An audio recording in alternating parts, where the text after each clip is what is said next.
Macam susah nak cakap pakai retainer ni. Suruh aku cuba brand Dushan. Okay, fine.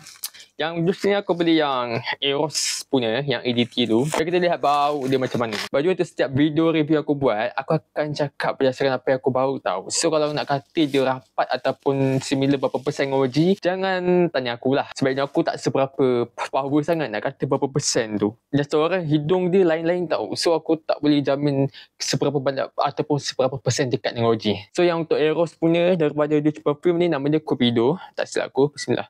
Kita mesti check. Aku akan try 10 ml dulu. Kalau okey, kita akan...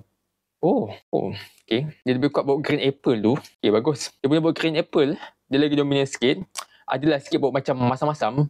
Tapi dia punya masam dia tak sama dengan OG tau. OG punya dia punya masam, dia macam masam jeruk tau bagi aku. Kalau untuk lokal kan, buat dia pada Eros CGT ni, kebanyakan dia akan buat bau tu lebih ke arah dominan bau-bau green apple tu. Dan adalah bau sedikit citrus daripada lemon tu. Dan at the same time adalah bau macam segar-segar aromatic mint tu. Ujung-ujung tu dia ada vanilla sikit, biar daripada bau tu tak ada terlalu macam ke arah segar sangat. Dia adalah macam susah nak cakap pakai retainer ni. Sikit-sikit bau vanilla tu. So bagi aku Douche Perfume ni bagus. Daripada segi bau opening bagus. Aku tak detect sebarang like bau menyengat alkohol ke apa, tak ada. So kalau nak pakai Cupido daripada Douche Perfume ni, korang boleh pakai untuk indoor, outdoor, tapi bukan outdoor yang berat macam bergelubuskan lah. Kau nak pakai pergi dating pun sesuai, kau nak pakai pergi tidur pun sesuai. Indoor, aircon, tak ada aircon boleh, tak ada hal. Dan bau ni bagi aku unisex, lelaki perempuan boleh pakai, tak ada hal. Dan bau ni dia masuk dalam kategori yang segar, tapi at the same time dia ada manis-manis kat ujung-ujung dia tu. Dan itu adalah aku punya pandangan dan pendapat aku tentang Cupido yang duduk pada Eros EDT